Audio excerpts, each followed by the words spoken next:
ಆತ್ಮೀಯ ವಿದ್ಯಾರ್ಥಿಗಳೇ ನಮಸ್ಕಾರ. ಇವತ್ತಿನ ದಿವಸ ನಾನು ಈ ಒಂದು ವಿಡಿಯೋ ಮಾಡಲು ಮುಖ್ಯವಾಗಿರ್ತಕ್ಕಂಥ ಕಾರಣ ಏನು ಅಂತಂದರೆ, ನಾನು ಪ್ರತಿಯೊಂದು ಪದ್ಯ ಭಾಗ, ಗದ್ಯ ಭಾಗ ಮತ್ತು ಉದ್ದಿರೆ ಗದ್ಯಗಳ ಮೇಲೆ ಕೇಳಲಾದಂತಹ ಅಥವಾ ಕೇಳಬಹುದಾದಂತಹ ಹಾಟ್ಸ್ ಪ್ರಶ್ನೆಗಳ ಕುರಿತು ನಾನು ಚರ್ಚೆ ಮಾಡ್ತಾಯಿದ್ದೀನಿ.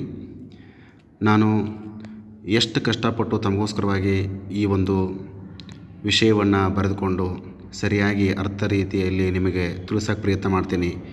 ಎಷ್ಟೋ ಜನ ವಿದ್ಯಾರ್ಥಿಗಳು ಇದನ್ನು ಸರಿಯಾಗಿ ವೀಕ್ಷಣೆ ಮಾಡತ್ತಿಲ್ಲ. ಆಮೇಲೆ ಕೆಲವೊಂದು ಜನ ಸುಮ್ಮನೆ ಫಾಸ್ಟಾಗಿ ಅದನ್ನು ವಿಡಿಯೋವನ್ನು ನೋಡ್ತೀರಿ, ಸ್ಕಿಪ್ ಮಾಡ್ತೀರಿ. ದಯವಿಟ್ಟು ಹಾಗೆ ಮಾಡಬೇಡ್ರಿ. ಯಾಕಂದರೆ ನಾನು ಅದೇ ಉತ್ತರ ಯಾಕೆ ಆಗ್ತತಿ, ಇನ್ನೊಂದು ಉತ್ತರ ಯಾಕೆ ಆಗೋದಿಲ್ಲ ಅನ್ನೋದ್ರ ಕುರಿತು ನಾನು ಸ್ವಲ್ಪ ಎಕ್ಸ್ಪ್ಲೇನ್ ಮಾಡಿ ಹೇಳಿರ್ತೀನಿ. ದಯವಿಟ್ಟು ಅದನ್ನು ನೀವು ಅರ್ಥ ಮಾಡ್ಕೋಬೇಕು. ಆಮೇಲೆ ಇನ್ನೂ ಕೆಲವೊಂದು ಜನ ವಿಡಿಯೋ ನೋಡ್ತೀರಿ, ಎಷ್ಟೋ ಜನ ಈ ಚಾನಲ್ಗೆ ಸಬ್ಸ್ಕ್ರೈಬ್ ಮಾಡಿಲ್ಲ. ದಯವಿಟ್ಟು ಮಾಡ್ಕೋರಿ. ಯಾಕಂದರೆ ನಿಮಗೆ ನಾನು ಇನ್ನೂ ವಿಷಯಗಳನ್ನು ಭಾಳ ಹೇಳೋದೈತಿ. ತಕ್ಷಣ ನಾನು ವಿಡಿಯೋ ಬಿಟ್ಟ ತಕ್ಷಣ ನಿಮಗೆ ನೋಟಿಫಿಕೇಷನ್ ಬರ್ತೈತಿ. ದಯವಿಟ್ಟು ಎಲ್ಲ ವಿದ್ಯಾರ್ಥಿಗಳು, ದ್ವಿತೀಯ PUC ಇರ್ತಕ್ಕಂಥ ಎಲ್ಲ ವಿದ್ಯಾರ್ಥಿಗಳು ಯಾರು ಚಾನಲ್ ನೋಡ್ತಿರಲ್ಲ ಎಲ್ಲರೂ ಕೂಡ ದಯವಿಟ್ಟು ಈ ಒಂದು ಚಾನಲ್ಗೆ ಸಬ್ಸ್ಕ್ರೈಬ್ ಮಾಡ್ಕೊಳ್ಳಿ. ಇಲ್ಲಿ ಮುಂಬೈ ಜಾತಕ ಅನ್ನುವಂಥ ಪದ್ಯ ಭಾಗದ ಮೇಲೆ ಇಲ್ಲಿ ಹಾಟ್ ಪ್ರಶ್ನೆಗಳನ್ನು, ಕೆಲವೊಂದಷ್ಟು ಪ್ರಶ್ನೆಗಳನ್ನು ಇಲ್ಲಿ ಕೇಳ್ತಾರೆ. ಸಂಭವನೀಯ ಪ್ರಶ್ನೆಗಳಿವು, ಅಂದರೆ ಇವು ಬರಬಹುದಾದಂಥ ಪ್ರಶ್ನೆಗಳು. ದಯವಿಟ್ಟು ನೆನಪಿಟ್ಕೋರಿ. ಯಾಕಂದರೆ ಈ ಪದ್ಯ ಭಾಗದ ಮೇಲೆ ಇಂಪಾರ್ಟೆಂಟಾಗಿ ಇದಕ್ಕೆ ಕೇಳ್ಬೋದು. ಇಲ್ಲಿ ಮುಂಬೈ ಜಾತಕ ಪದ್ಯ ಭಾಗದ ಹೆಸರು ಬರೆದಿರ್ತಕ್ಕಂಥವ್ರು ಡಾಕ್ಟರ್ GS ಶಿವರುದ್ರಪ್ಪ. ಇಲ್ಲಿ 1ನೇ ಪ್ರಶ್ನೆ ಇದೆ ನೋಡಿ, ತಮಗೆ ಇಲ್ಲಿ ನಾನು ತೋರಿಸ್ತಾ ಇದ್ದೀನಿ.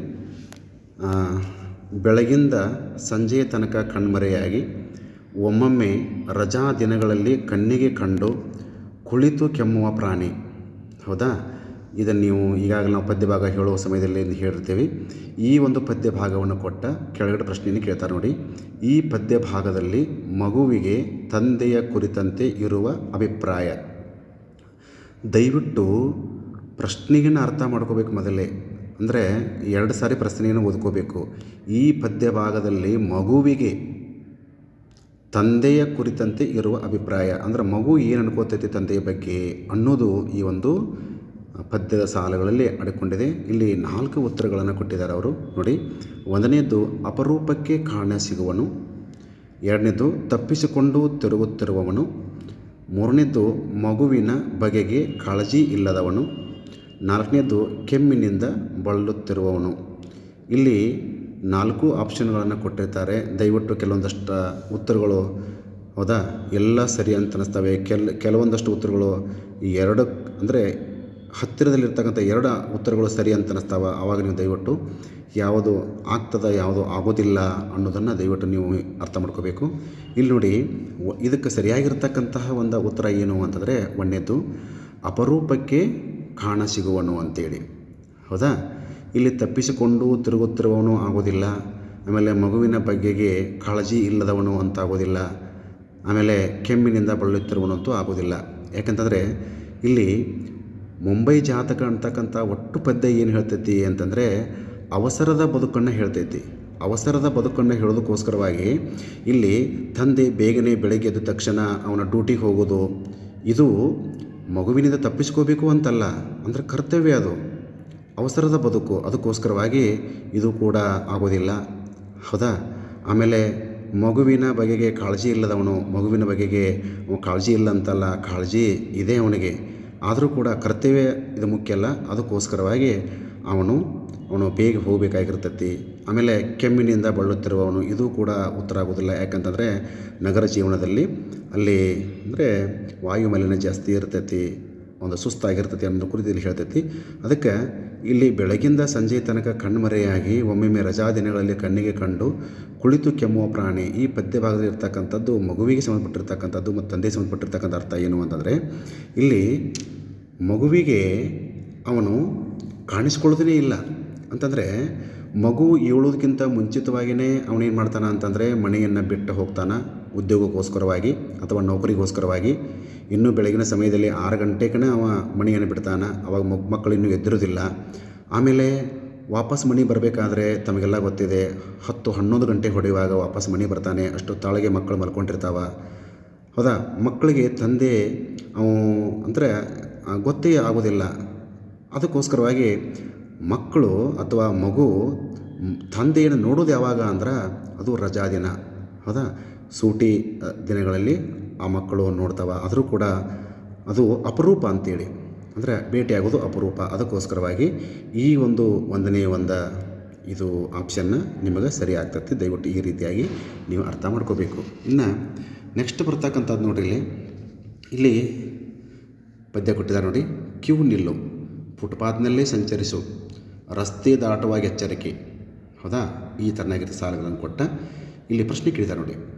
ಈ ಸಾಲಿನಲ್ಲಿ ಕವಿಯ ಭಾವನೆ, ಈ ಒಂದು ಸಾಲಿನಲ್ಲಿ ಕವಿ ಏನ ಭಾವನೆಯನ್ನು ಇಟ್ಟುಕೊಂಡಿದ್ದಾನೆ ಅನ್ನೋದರ ಕುರಿತು ಇಲ್ಲಿ 4 ಉತ್ತರಗಳನ್ನು ಕೊಟ್ಟಿದ್ದಾರೆ.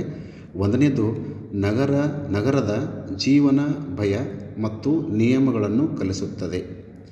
ಎರಡನೇದು ನಗರದ ಜೀವನ ನಿಸ್ವಾರ್ಥಿ ಬದುಕನ್ನು ಕಲಿಸುತ್ತದೆ.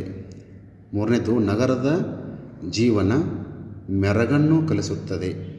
ನಾಲ್ಕನೇದು ನಗರದ ಜೀವನ ಸ್ಪರ್ಧಾತ್ಮಕತೆಯನ್ನು ಕಲಿಸುತ್ತದೆ. ದಯವಿಟ್ಟು ಯಾವಾಗಲೂ ಕೂಡ ನೀವು ಇಲ್ಲಿ ಕೆಲವೊಂದಷ್ಟನ್ನು ಇಲ್ಲಿ ನೇರವಾಗಿ ಶಾಲೆಗಳಲ್ಲಿ ಕೊಟ್ಟಿರ್ತಕ್ಕಂಥ ಅರ್ಥವನ್ನು ಬರೋ ಹಾಗೆ ಕೆಲವೊಂದು ಆಪ್ಷನ್ ಕೊಟ್ಟಿರ್ತಾರೆ. ದಯವಿಟ್ಟು ಅದಾಗಿರ್ತೈತಿ. ಕೆಲವೊಂದು ಸಾರಿ ಇದು ಕೂಡ ಕೆಲವೊಂದು ಸಾರಿ ನೀವು ವಿಚಾರ ಮಾಡ್ತಿರ್ತೀರಿ, ನಗರದ ಜೀವನ ಸ್ಪರ್ಧಾತ್ಮಕತೆಯನ್ನು ಕಲಿಸುತ್ತದೆ, ಇವತ್ತಿನ ದಿವಸ ಕಾಂಪಿಟೇಷನ್ ಕಲಿಸ್ತೈತಿ, ಇದನ್ನು ಕೂಡ ಉತ್ತರ ಆಗೋದಿಲ್ಲ ಅಂತ ಯೋಚನೆ ಮಾಡ್ತೀರಿ. ಆದರೆ ಇದು ಆಗೋದಿಲ್ಲ. ಯಾಕಂತಂದರೆ ಇಲ್ಲಿ ನೋಡಿರಿ, ನಗರದ ಜೀವನ ಭಯ ಮತ್ತು ನಿಯಮಗಳನ್ನು ಕಲಿಸುತ್ತದೆ. ಇದು ಸ್ಪಷ್ಟವಾಗಿ ಹೇಳಿದ್ದಾರೆ. ಇಲ್ಲಿ ಮಕ್ಕಳಿಗೆ ಕ್ಯೂ ನಿಲ್ಲು, ಫುಟ್ಪಾತ್ನಲ್ಲಿ ಸಂಚರಿಸು, ಹೌದಾ. ಯಾಕಂದರೆ ಮಕ್ಕಳಿಗೆ ಭಯವನ್ನು ಹುಟ್ಟಿಸುವಂತಹ ಒಂದು ಸಾಲುಗಳಿವು. ನೀನು ರೋಡ್ ಮ್ಯಾಗ ಹೋಗಬೇಡ, ಫುಟ್ಪಾತ್ನಲ್ಲಿ ಸಂಚರಿಸಬೇಕು, ರಸ್ತೆ ದಾಟುವಾಗ ಆ ಕಡೆ ಈ ಕಡೆ ನೋಡ್ಕೊಂಡು ಹೋಗಬೇಕು ಅಂದರೆ ಮಕ್ಕಳಿಗೆ ಭಯ, ಹೌದಾ. ಆಮೇಲೆ ರಸ್ತೆ ನಿಯಮಗಳನ್ನು ಮಕ್ಕಳಿಗೆ ತಿಳಿಸುವಂಥ ಈ ಒಂದು ಸಾಲುಗಳಾಗಿದ್ದರಿಂದ ನಗರದ ಜೀವನ ಭಯ ಮತ್ತು ನಿಯಮಗಳನ್ನು ಕಲಿಸುತ್ತದೆ. ದಯವಿಟ್ಟು ಇವೆರಡು ಅರ್ಥ ಆಗ್ತಾವೆ. ನೀವು ಈ ರೀತಿಯಾಗಿ ಅರ್ಥ ಮಾಡ್ಕೋಬೇಕು. ಇದನ್ನು ಕೇಳುವಂಥ ಸಾಧ್ಯತೆ ಇದೆ. ಇನ್ನು ನೆಕ್ಸ್ಟ್ ಬರ್ತಕ್ಕಂಥದ್ದು ನೋಡಿರಿ, ಇಲ್ಲಿ ಇದರಲ್ಲಿ ಮೂರನೇದು, ಸಾವಿರ ಗಾಲಿ ಉರುಳಿ ಹೊರಳುವ ರಸ್ತೆ ಅಂಚಿನಲ್ಲೇ ಕೈ ಹಿಡಿದು ನಡೆಸಿದವಳು, ಇರುವ ಒಂದಿಂಚು ಕೋಣೆಯಲ್ಲೇ ಹೊರಲೋಕವನ್ನು ಪರಿಚಯಿಸಿ ಎಚ್ಚರಿಕೆ ಕೊಟ್ಟವಳು. ಈ ಒಂದು ಪದ್ಯ ಭಾಗವನ್ನು ಕೊಟ್ಟ ಇಲ್ಲಿ ಪ್ರಶ್ನೆ ಕೇಳಿದ್ದಾರೆ ನೋಡ್ರಿ, ಈ ಕವಿತೆಯಲ್ಲಿ ಮೂಡಿ ಬಂದ ಭಾವ. ದಯವಿಟ್ಟು ಇದನ್ನು ಭಾಳ ನೀವು ಅರ್ಥ ಮಾಡ್ಕೋಬೇಕು. ಇದರಲ್ಲಿ ನಾನು ಎಷ್ಟೋ ಸಾರಿ ಹೇಳಿದ್ದೀನಿ ಏನಂತಂದರೆ, ಹಾರ್ಟ್ಸ್ 3 ಪ್ರಶ್ನೆಗಳಲ್ಲಿ ಒಂದನ್ನು ಬಹಳ ಕಠಿಣವಾಗಿರ್ತಕ್ಕಂತಹ ರೀತಿ ಒಳಗೆ ನಾವು ಕೇಳ್ತೀವಿ ಅಂತ ಹೇಳಿದ್ದಾರೆ ಇಲಾಖೆಯವರು. ಅಂದರೆ ಹತ್ತಿರದ 2 ಉತ್ತರಗಳು ಅವು ಸರಿ ಅಂತ ಅನಿಸ್ಬೇಕು ತಮಗೆ, ಹಂಗೆ ಕೊಡ್ತಾರೋ. ಇದು ನೋಡಿರಿ, ಈ ಒಂದು ಪದ್ಯ ಭಾಳ ಇದು ಗೊಂದಲ ಇರ್ತಕ್ಕಂಥದ್ದು. ಇಲ್ಲಿ ನೋಡಿ, ಈ ಪದ್ಯವನ್ನು ಕೊಟ್ಟು ಇಲ್ಲಿ ಪ್ರಶ್ನೆ ಕೇಳಿದ್ದಾರೆ. ಇಲ್ಲಿ 4 ಆಪ್ಷನ್ ಕೊಟ್ಟಿದ್ದಾರೆ ನೋಡಿರಿ.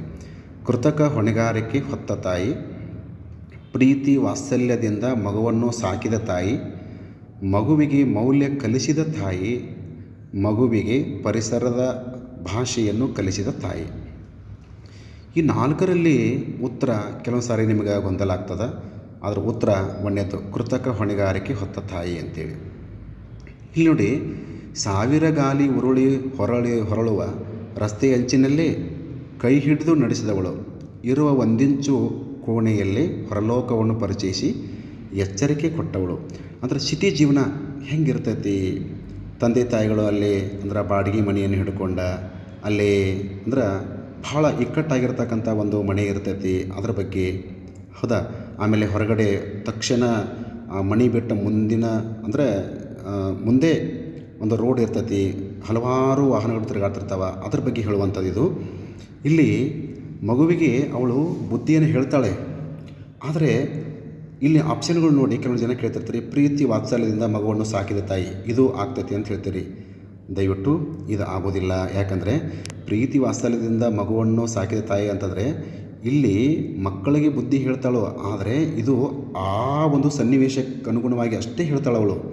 ತಾಯಿ ಪ್ರೀತಿ ಯಾವಾಗಲೂ ಕೂಡ ನಿರಂತರವಾದದ್ದು, ಆದರೆ ಎಲ್ಲದರ ಬಗ್ಗೆ ಹೇಳೋದಿಲ್ಲ, ಬರೀ ಕೆಲವೊಂದಷ್ಟು ನಿಯಮಗಳನ್ನ ಅಷ್ಟೇ ಹೇಳ್ತಾಳವಳು. ಅದಕ್ಕೋಸ್ಕರವಾಗಿದು ಸೀಮಿತವಾಗಿರ್ತಕ್ಕಂಥದ್ದು, ಹೌದಾ. ಅದಕ್ಕಾಗಿದು ಕೃತಕ ಹೊಣೆಗಾರಿಕೆ ಅಂದ್ರೆ ಆ ಸಮಯಕ್ಕೆ ಅನುಗುಣವಾಗಿ ಅಷ್ಟೇ ಅವಳು ನಿಯಮಗಳನ್ನ ಹೇಳ್ತಾಳೆ, ಹೌದಾ. ಆಮೇಲೆ ಮಗುವಿಗೆ ಮೌಲ್ಯ ಕಲಿಸಿದ ತಾಯಿ, ಹೌದಾ. ಯಾಕಂದರೆ ಮೌಲ್ಯ ಅಂತಂದರೆ ಇದು ಒಂದೇ ಬರೋದಿಲ್ಲ, ಎಲ್ಲವನ್ನೂ ಹೇಳಬೇಕಾಗ್ತತಿ. ಅದಕ್ಕೋಸ್ಕರವಾಗಿ ಇದು ಕೂಡ ಆಗೋದಿಲ್ಲ. ಇದರಲ್ಲಿ ಮೌಲ್ಯ ಐತೆ ಇಲ್ಲರಿ ಅಂತ ತಿಳ್ಕೊಬೋದು ನೀವು. ಮೌಲ್ಯ ಇದೆ, ಆದರೆ ಇದು ಸೀಮಿತ ಪ್ರದೇಶಕ್ಕಷ್ಟೇ ಇದೆ. ಅಂದರೆ ಸಿಟಿಯಲ್ಲಿ ನಿಯಮಗಳನ್ನು ಹೇಗೆ ಪಾಲನೆ ಮಾಡಬೇಕು ಅನ್ನೋದ್ರ ಕುರಿತು ಅಷ್ಟೇ ಇದೆ. ಇದು ಎಲ್ಲ ಪ್ರದೇಶಗಳಲ್ಲೂ ಕೂಡ ಇದು ಅಪ್ಲೈ ಆಗೋದಿಲ್ಲ. ಹೌದಾ? ಸಿಟಿಯಲ್ಲಿ ಅಷ್ಟೇ ಇದು ಅಪ್ಲೈ ಆಗ್ತತಿ. ಅದಕ್ಕೋಸ್ಕರವಾಗಿ ಇದು ಕೃತಕ ಅಥವಾ ಸೀಮಿತ ಅಂತ ಅರ್ಥ ಆಕತಿ. ಆಮೇಲೆ ಮಗುವಿಗೆ ಪರಿಸರದ ಭಾಷೆಯನ್ನು ಕಲಿಸಿದ ತಾಯಿ, ಇದು ಕೂಡ ಆಗೋದಿಲ್ಲ. ಅದಕ್ಕೆ ಈ ಒಂದು ಪದ್ಯ ಭಾಗದಲ್ಲಿ ತಾಯಿಯು ಕೃತಕ ಅಥವಾ ಸೀಮಿತ ಪ್ರದೇಶದ ನಿಯಮಗಳನ್ನು ಅವಳು ಹೇಳಿದ್ದರಿಂದ ಇದು ಕೃತಕ ಹೊಣೆಗಾರಿಕೆ ಹೊತ್ತ ತಾಯಿ ಅನ್ನುವಂಥ ಆಪ್ಷನ್ ಆಕತಿ. ದಯವಿಟ್ಟು ಇದನ್ನು ನೀವು ಬರಿಬೇಕು. ಇನ್ನೊಂದು ನೆಕ್ಸ್ಟ್ ಬರ್ತಕ್ಕಂಥದ್ದು ಏನು ಅಂತಂದರೆ, ಇಲ್ಲಿ ತಮಗೆ ಇನ್ನೊಂದು ಪ್ರಶ್ನೆ ಕೊಟ್ಟಿದ್ದಾರೆ ನೋಡಿ. ಇಲ್ಲಿ ಏಳುವುದು ಬಟ್ಟೆಯಲ್ಲಿ ಮೈತುರುಕಿ ಓಡುವುದು. ಹೌದಾ? ಈ ಒಂದು ಸಾಲನ್ನು ಕೊಡ್ತಾರೆ. ಕೊಟ್ಟು ಕೆಳಗಡೆ ಪ್ರಶ್ನೆ ಕೇಳಿದ್ದಾರೆ ನೋಡಿ. ಎಂಬ ಮುಂಬೈ ಜಾತಕ ಕವಿತೆಯ ಸಾಲಿನ ಕವಿಯ ಭಾವ. ಈ ಒಂದು ಸಾಲಿನಲ್ಲಿ ಇರ್ತಕ್ಕಂಥ ಕವಿ ಭಾವ ಏನೈತಿ ಅಂತೇಳಿ. ಹೌದಾ? ಇಲ್ಲಿ ನೋಡಿರಿ ಆಪ್ಷನ್ ಕೊಟ್ಟಿದ್ದಾರೆ. ಒಂದನೇದು ಒಳ್ಳೆಯ ಬಟ್ಟೆ ಧರಿಸುವುದು, ಎರಡನೇದು ಅಳತೆ ಸರಿ ಇಲ್ಲದ ಬಟ್ಟೆ ಧರಿಸುವುದು, ಆಮೇಲೆ ಮೂರನೇದು ನೋಡಿ ನಗರದ ಅವಸರದ ಬದುಕು, ನಾಲ್ಕನೇದು ಅವಸರವಾಗಿ ಓಡಲು ಅನುಕೂಲವಾಗುವ ಬಟ್ಟೆ ಧರಿಸುವುದು.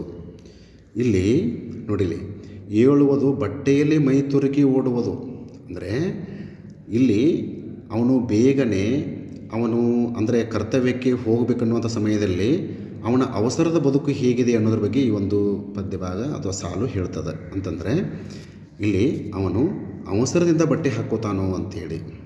ಹೌದಾ? ಇಲ್ಲಿ ಕೆಲವೊಂದು ಪ್ರಶ್ನೆ ಕೇಳಿದ್ದಾರೆ. ಒಳ್ಳೆಯ ಬಟ್ಟೆ ಧರಿಸುವುದು, ಇದು ಆಗೋದಿಲ್ಲ. ಅಳತೆ ಸರಿ ಇಲ್ಲದ ಬಟ್ಟೆ ಧರಿಸುವುದು, ಇದು ಕೂಡ ಆಗೋದಿಲ್ಲ. ಹೌದಾ? ಆಮೇಲೆ ಅವಸರವಾಗಿ ಓಡಲು ಅನುಕೂಲವಾಗುವ ಬಟ್ಟೆ ಧರಿಸುವುದು, ಇದು ಕೂಡ ಅಲ್ಲ. ಆದರೆ ಅವನಿಗೆ ಸರಿಯಾಗಿರ್ತಕ್ಕ ಬಟ್ಟೆ ಇದ್ದರೂ ಕೂಡ ಅದನ್ನು ಹಾಕ್ಕೊಳ್ಳೋಕೆ ಅವ್ನಿಗೆ ಪುರುಸೊತ್ತೇ ಇಲ್ಲ. ಅಂದರೆ ಸ್ವಲ್ಪ ಲೇಟ್ ಆಗಿಬಿಟ್ರೆ ಅಲ್ಲಿ ವಾಹನ ಅದು ನಮಗೆ ಅಂದರೆ ಸಿಗೋದಿಲ್ಲ, ನಮಗೆ ಅಲ್ಲಿ ಲೇಟ್ ಆಗ್ತದೆ ಅನ್ನುವಂಥ ಭಾವ ಇಲ್ಲಿರೋದ್ರಿಂದ ನಗರದ ಅವಸರದ ಬದುಕು ಅಂತೇಳಿ. ಹೌದಾ? ಸ್ವಲ್ಪ ಲೇಟ್ ಆದರೂ ತೊಂದರೆ ಆಗ್ತತಿ ಅನ್ನುವಂಥ ಒಂದು ಭಾವ ಇದರಲ್ಲಿ ಅಡಗಿರೋದ್ರಿಂದ ಈ ಒಂದು ಉತ್ತರ, ಮೂರನೇ ಉತ್ತರ ಇದು ಸರಿ ಆಗ್ತತಿ. ದಯವಿಟ್ಟು ಇದನ್ನು ನೀವು ತಿಳ್ಕೋಬೇಕು. ಈ ಪ್ರಶ್ನೆ ಬಂದಾಗ ದಯವಿಟ್ಟು ಸೂಕ್ಷ್ಮ ಗಮನಿಸಿ ನೀವು ಇದನ್ನು ಹಾಕಬೇಕು. ಹೌದಾ? ಇನ್ನು ನೆಕ್ಸ್ಟ್ ಪದ್ಯದ ವಿಡಿಯೋಗಳನ್ನು ನಾನು ಮುಂದಿನ ಒಂದು ವಿಡಿಯೋದಲ್ಲೇ ಹಾಕ್ತೀನಿ. ಪ್ರತಿ ದಿವಸ ವಿಡಿಯೋಗಳು ಹಾಕ್ತಿರ್ತೀನಿ. ದಯವಿಟ್ಟು ತಾವು ನೋಡಬೇಕು.